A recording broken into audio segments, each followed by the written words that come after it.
Сәлем баршаңызға, сіздерге үй жағдайында оңай жасалатын бургерді ұсынатын боламын. Толық нұсқасы видеоның астында. Ең алдымен ыдысымызға жылы сүтімізді, су, ерітілген сары май, қант, дрожжымыз бен тұзымызды салып араластырамыз. Біз қызыл бургер мен ақ бургер істейін деп жатырық. Сол үшін ыдысымыздағыны екіге ровно бөліп аламыз. Біреуін ақ, біреуін қызыл қылдырып, біреуіне қызыл красительді салып, бетін жауып, ақтың да бетін жауып 15 минутқа қоя тұрамыз. Одан кейін өлшенген ұнымызды салып, қолымызбен илейміз.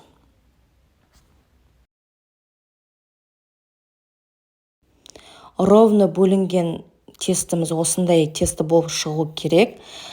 Майлап жіберіп, бетін жауып, көтерілгенше қоя тұрамыз.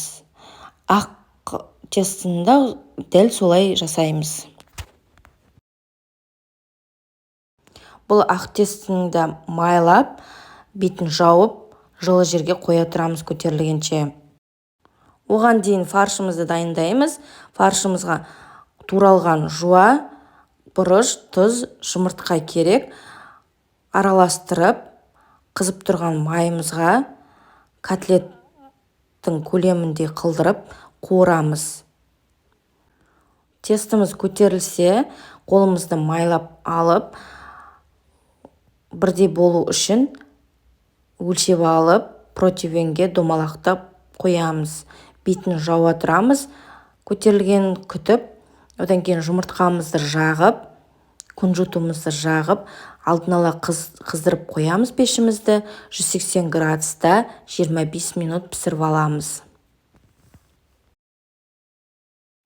Жаңағы қуырылған котлетімізді үстіне сыр қойып, духовкада 15 минутқа ұстап аламыз. Одан кейін нанымыздың екі ортасынан бөліп, алдын ала соусымызды дайындап қоямыз да, осылай жағып шығамыз. Рет-ретімен листья, котлетімізді, помидорымызды және ашы қиярымызды қойып, үстін жауып, шпажкамен қоямыз. Сіздер де жасап көріңіздер, өте оңай әрі дәмді болып шықты.